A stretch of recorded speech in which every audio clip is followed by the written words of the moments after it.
São 8h57. Muito bom ter você aqui na nossa conexão no Jornal Gente, mandando as suas mensagens. Continua mandando aí o seu recado. Daqui a pouco tem mais uma rodada de ouvintes com as opiniões sobre os assuntos que são levados ao ar hoje no Jornal da Bandeirantes. Gente, o nosso WhatsApp é o 11 99904 8756. Vamos falar sobre vaga de estágio, jovem aprendiz, falar sobre o mercado de trabalho, né, para quem está começando.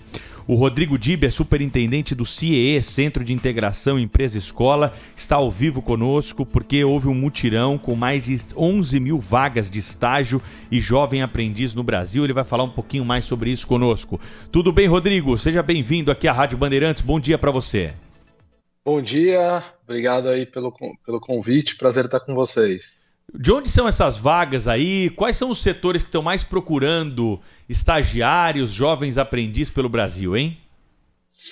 Tudo bom. Bom, a gente teve então no dia 8 aí, foi um mutirão bem intenso, né? 70 lugares no Brasil inteiro, vagas diversas, muita vaga em administração, marketing, pedagogia, mas eram vagas diversas, né? Porque era bem pulverizado, 11.200 vagas em 70 localidades diferentes. Acho que foi um maior movimento já visto aí ao mesmo tempo em todas as localidades do Brasil para que a gente conseguisse dar oportunidade aí para estagiários, para jovens que querem estágio, querem aprendiz.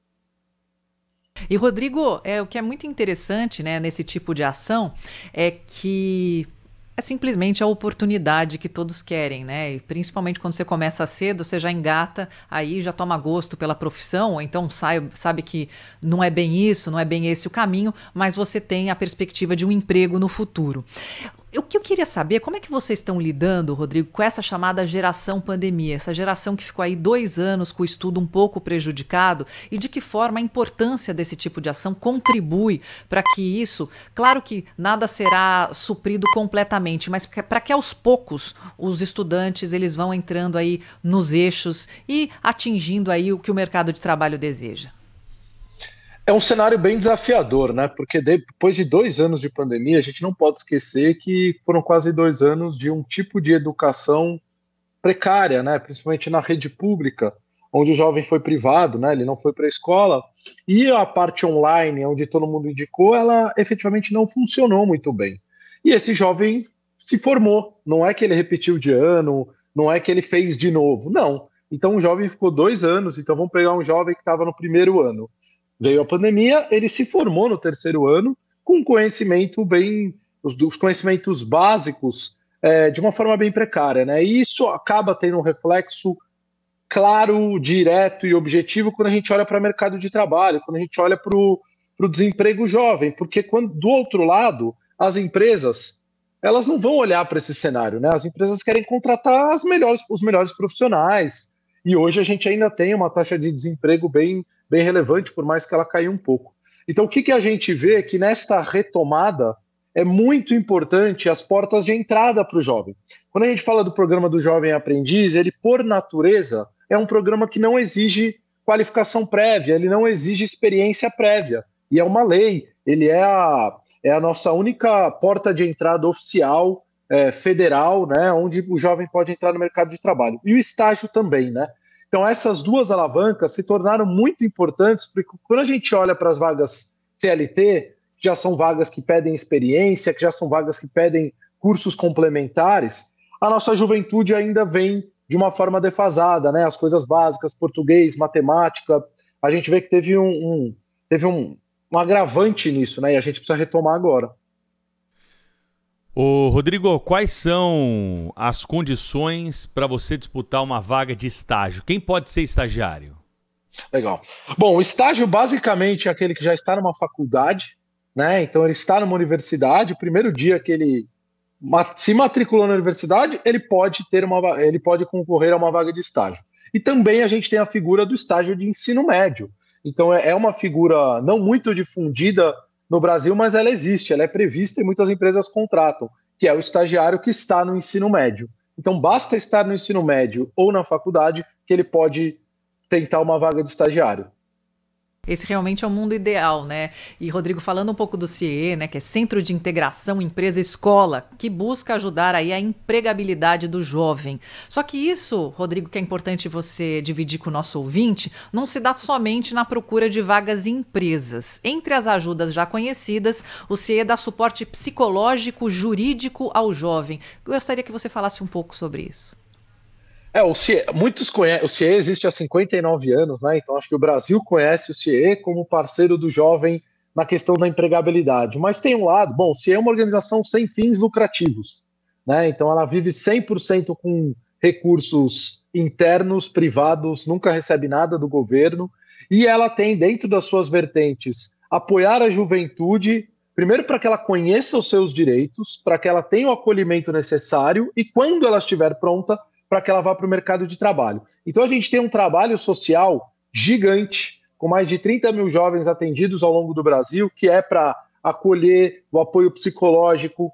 A gente tem uma juventude que ela ainda é privada dos seus direitos básicos, né? Então sofrem agressões, sofrem assédios, tem problemas em casa. Então a gente também olha para isso, temos os nossos centros de cidadanias espalhados no Brasil, que é para acolher esse jovem, para que primeiro ele tenha um lugar seguro, para que ele conheça os seus direitos, para que ele possa acessar os aspectos governamentais, então os CRAS, possam acessar as psicólogas necessárias, e quando esse jovem está minimamente pronta, aí a gente vai para a parte de tentar alocá-lo no mercado de trabalho, mas de uma forma assistida.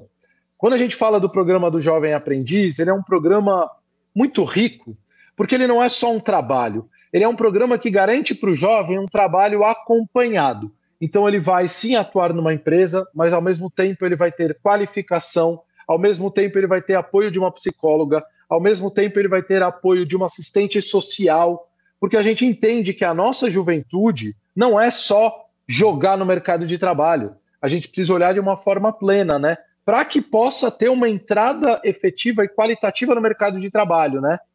Então a gente tem uma preocupação muito grande. Além disso, por ano a gente atende mais de 1,2 milhões de jovens que estão nos nossos cursos virtuais, online, que preparam eles sempre 100% gratuito, né?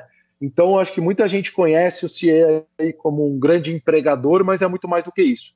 Por ano são mais de 1.200.000 jovens que se formam, mais de 30 mil apoiados nos programas socioassistenciais e do emprego são mais de 324 mil jovens só em 2022 que entraram no mercado de trabalho com o apoio do CIE, sempre 100% gratuito para o jovem. Nós estamos conversando aqui com o Rodrigo Dib, que é superintendente do CIE, e sobre o jovem aprendiz. Essas vagas também estão sendo preenchidas, a qualificação chega a ser um problema, ainda que não se exija muito, né? Mas o básico a gente precisa ter para o bom desempenho desse jovem na empresa.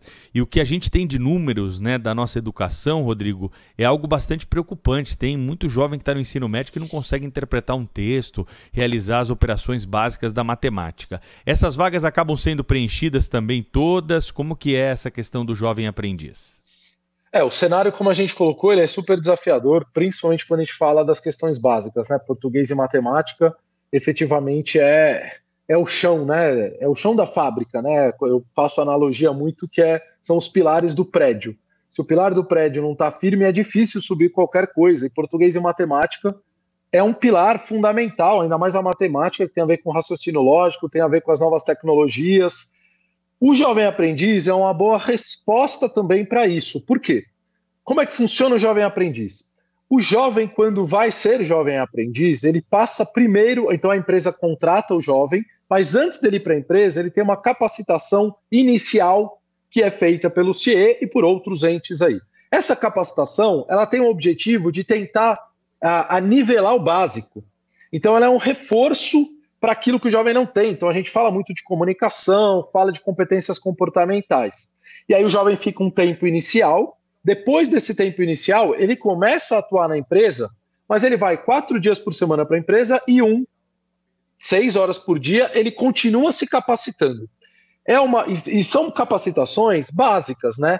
Muita gente fala, o aprendiz é uma forma de trabalho. A gente trata aqui como uma socioaprendizagem.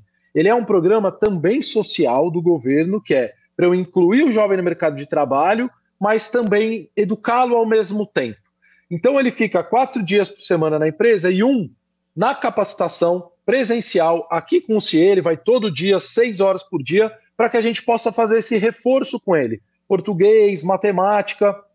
E pela essência do jovem aprendiz, e isso é previsto até em lei, tá? Não pode ter processo seletivo para aprendiz. Muitas empresas fazem, mas elas não fazem o certo.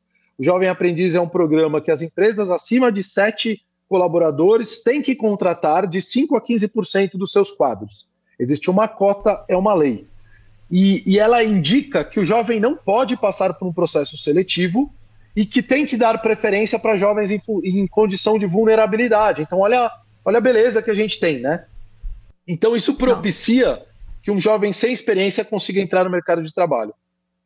Isso é muito bacana. Rodrigo, uma outra questão que eu gostaria de ver contigo é sobre a inclusão digital. A gente sabe que hoje é essencial para o mercado de trabalho, é algo que não tem como mais voltar atrás, né? A gente vê, enfim, aqui em Paris já estão falando até de carro voador. Mas, enfim, isso eu estou falando do básico para o jovem. Como é que a gente faz com aquele jovem que não tem o recurso para essa inclusão digital? Hoje, praticamente, eles nascem já entendendo de absolutamente tudo, mas a gente vê que é o jovem que tem o recurso de um celular, de um computador, etc. E para aquele que não tem, como fazer? Mas eu gostaria eu acho que tem um passo atrás antes, tá? Porque a gente acha, e é uma realidade brasileira, né? A gente discute muito as novas tecnologias. Hoje no Brasil são mais de 300 mil oportunidades abertas no campo da tecnologia, só que nós ainda estamos 3 passos atrás, porque se eu estou gerando jovens que não têm, a cada 10 jovens que saem do ensino médio, 3 têm o básico de matemática. Sem matemática, eu não tenho raciocínio lógico. Sem raciocínio lógico, eu não consigo atuar com programação. Concordo inteiramente com você. Mas você vê que o mercado está dando um passo na frente, né? É isso. Então a gente está falando de outras coisas, só que o exemplo que eu dei do prédio, só que a base está... Não vou conseguir, e não vamos conseguir mesmo. Porque enquanto eu não tiver jovens que saem do ensino médio com boa matemática, com bom raciocínio lógico, como é que eu vou fazer ele assimilar a tela preta, computador, raciocínio?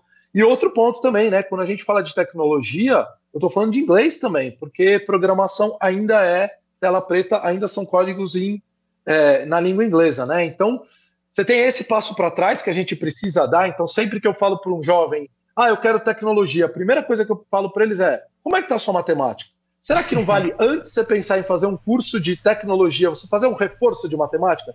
Tem cursos de reforço de matemática. E tá tudo bem, né? Com a mesma coisa do inglês, né, Rodrigo? Que eu falo, quero falar inglês, mas você fala bem português? Porque a língua mãe você tem a obrigação de falar bem, exatamente. É isso. Então você tem algo fundante, né? Que são as 2 coisas básicas, para aí a gente falar do hardware mesmo, né? O que está faltando na mão dessas pessoas em termos de conectividade, em termos de celular, em termos de computador, que é também um desafio.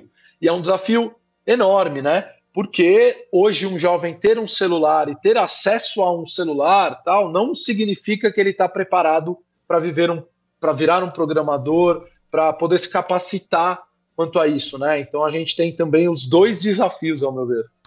Rodrigo, eu vou te pedir um minutinho que a gente precisa abrir espaço aqui para informação de alguns assuntos. Já já a gente retoma esse assunto. O Rodrigo Dib está com a gente hoje aqui. Ele é superintendente do CIE, tem muita manifestação de ouvinte, tem algumas dúvidas aí para a gente tirar na sequência. Serra, valeu.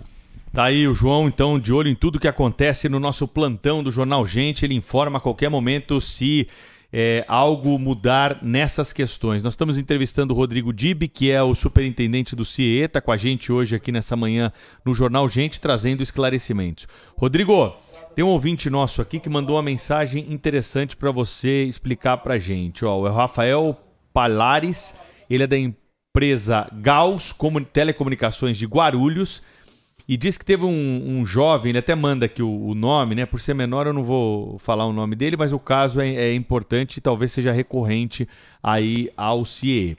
Ele disse que ele entrevistou esse jovem para a vaga de jovem aprendiz e a escola dele não tem vaga para amanhã ou à noite. Ele estuda atualmente à tarde e aí não dá o horário mínimo ali na empresa. Ele tentou mudar de escola, não conseguiu. Em resumo, o jovem quer trabalhar, mas o Estado, escola estadual aí especial, segundo o ouvinte, parece que não faz esforço para ajudar esse jovem. Isso acontece muito, Rodrigo? A gente se preocupa com as coisas em um outro estágio e o básico ainda não é bem feito, né? Então, de novo, você precisa garantir o básico, o horário certo, a qualificação certa, a alimentação na hora adequada. Pode parecer simplista, mas o simples bem feito é o que funciona. E a gente defende muito isso aqui, né? Fazer o básico bem feito é o primeiro pilar. Quando a gente fala de educação, ele é um processo que você precisa fazer o básico bem feito. E quando a gente fala de mercado de trabalho também, né? Então, se a gente pega esse exemplo, ele acontece muito. Como é que eu consigo casar as duas coisas? Se para um jovem, ainda quando a gente fala que a parte de locomoção, também a gente tem um problema grande, né? A questão dos transportes públicos e tal. Então, esse jovem precisa estar numa escola que é próxima da casa dele. E, ao mesmo tempo, ele também precisa atuar em um lugar que é próximo da casa dele. Porque o jovem aprendiz é um instituto onde você estuda e depois você trabalha. São as duas coisas ao mesmo tempo, né? Isso bem feito tem uma beleza gigante, porque você também se desenvolve mais. Mas as condições básicas precisam estar garantidas. Então, isso acontece muito. Rodrigo, você conversa muito com os jovens. O que eles querem hoje em termos de profissão? Se todo jovem no Brasil, vamos pensar aqui uma situação hipotética, pudesse sonhar, o que eles gostariam de ser? O que você conversa? O que eles gostariam? O que eles sonham? Porque acho que sem sonho também não vem dinheiro, não vem carreira, não vem nada. Então, assim, hoje eu acho que o Brasil precisa garantir o direito do jovem sonhar. Eu acho que isso é principal de qualquer jovem, de qualquer classe social. Mas você que conversa com eles, quais são as tendências dessa geração? Você tocou num ponto importante, né? A gente olha pesquisas e elas falam o que o jovem quer seguir, mas eu sempre digo, que jovem que nós estamos falando? É o jovem da rede pública? Porque 85% da população brasileira está na rede pública. E quando a gente fala do sonhar, eu vou dar um exemplo prático, tá? Outros projetos que eu tocava, a gente tinha lá processos grandes e a gente sempre fazia uma pergunta para esse jovem antes dele entrar. Ele estava concorrendo a uma vaga para entrar em projetos de qualificação, para ele entender o mundo do trabalho, para ele entender as possibilidades. E a gente sempre perguntava, o que você quer ser? Né? Qual a profissão que você quer? E um dado me surpreendeu muito, que durante 4 processos, mais de 35% falavam que queriam ser as mesmas coisas. Se vocês quiserem chutar alguma coisa aí que eles falavam? Comunicação? Tem alguma outra? Medicina? Dica aí, Pedro? Não sei não, hein? O que eles falaram? Mais de 35% falavam que queriam ser veterinários. Olha só. Olha que legal. E você vai falar, mas espera, isso não aparece em nenhuma estatística. E aí eu fui entender o porquê. Porque eles já tiveram contato com algum veterinário. E vamos combinar que quem escolhe ser veterinário não pensa em ficar rico. Tem uma questão de amor. E o contato que eles tiveram com esse veterinário foi um contato positivo. E aí eles se espelharam, porque no final do dia eu consigo sonhar com aquilo que eu enxergo. E eles se espelham nas coisas. A gente precisa de espelho positivo para poder falar o que eu quero ser, né? E isso acontece, se a gente for lembrar um pouco, a gente sempre acaba escolhendo as nossas profissões das referências que passam na nossa vida. Então esse é um primeiro ponto que a gente precisa garantir para a juventude, né? Primeiro, olhar da possibilidade. Então, óbvio, e respondendo pragmaticamente, não é que o jovem brasileiro quer ser veterinário, mas o ponto é o seguinte, falta para a nossa juventude efetivamente espelhos e possibilidades do que ele pode ser.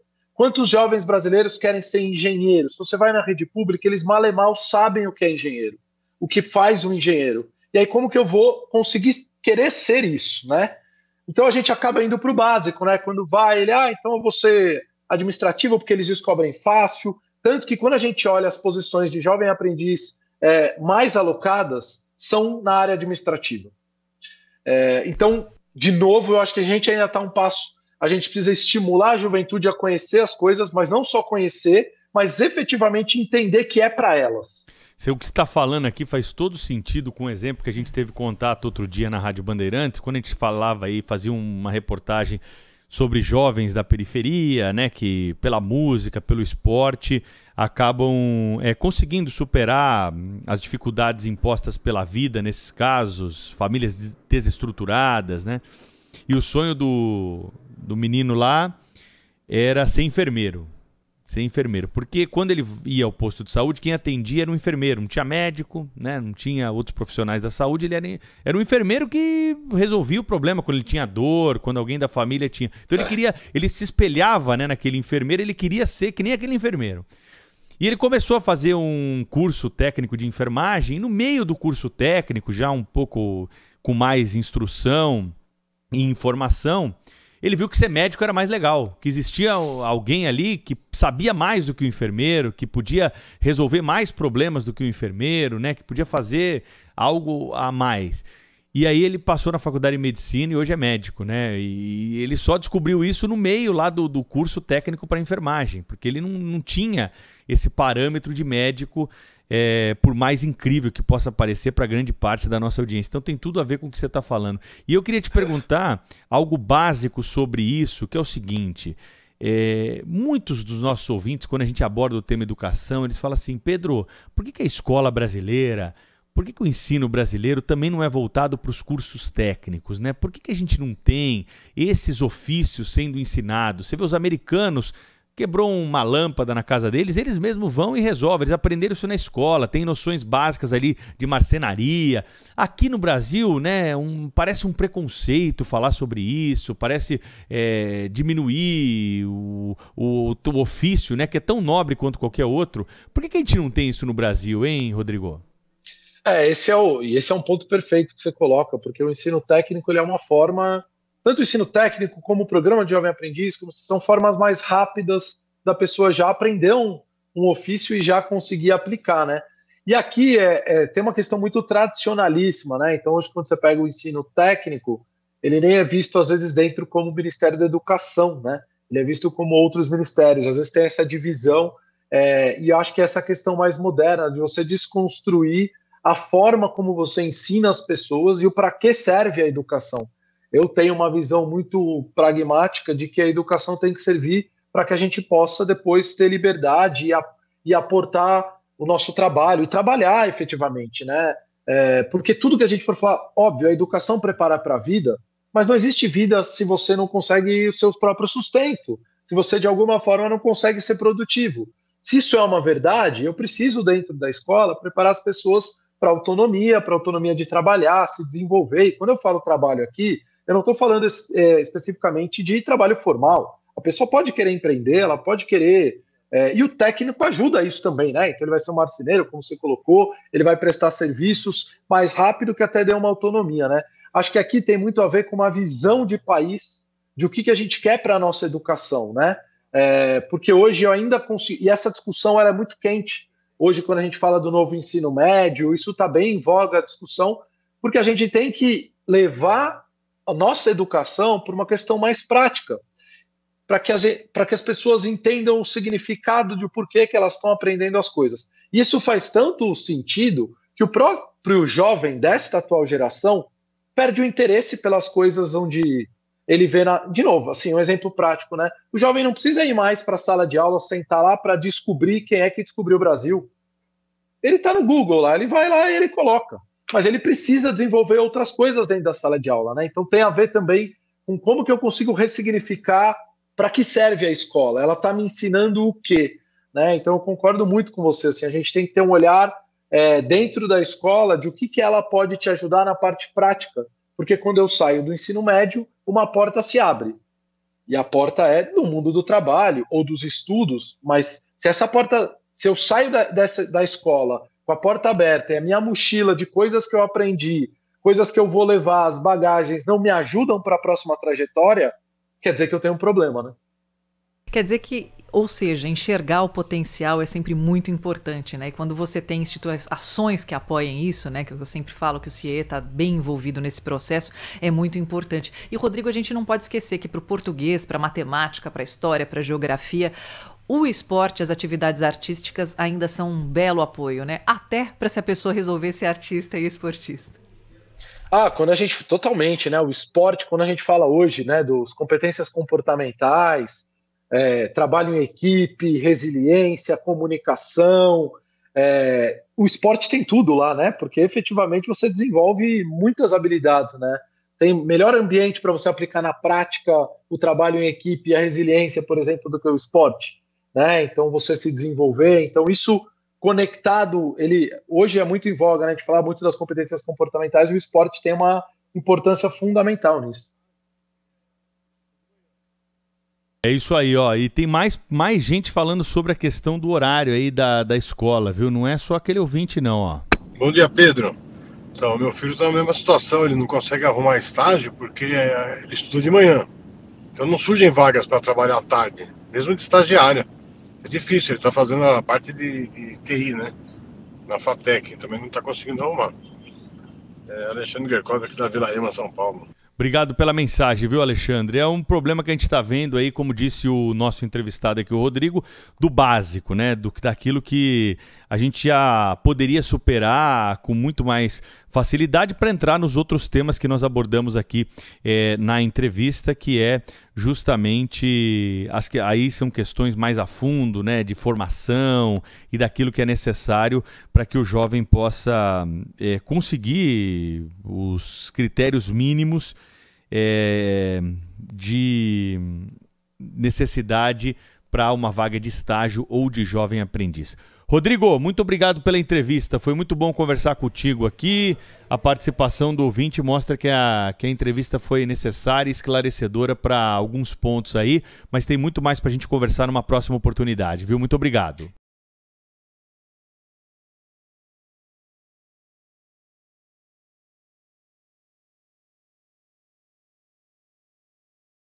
A ideia é que efetivamente a gente consiga trazer muito mais oportunidades, tanto para jovens e aproximando. É a missão do CIE, né? Aproximar jovens e empresas para que possam ter uma trajetória aí de sucesso.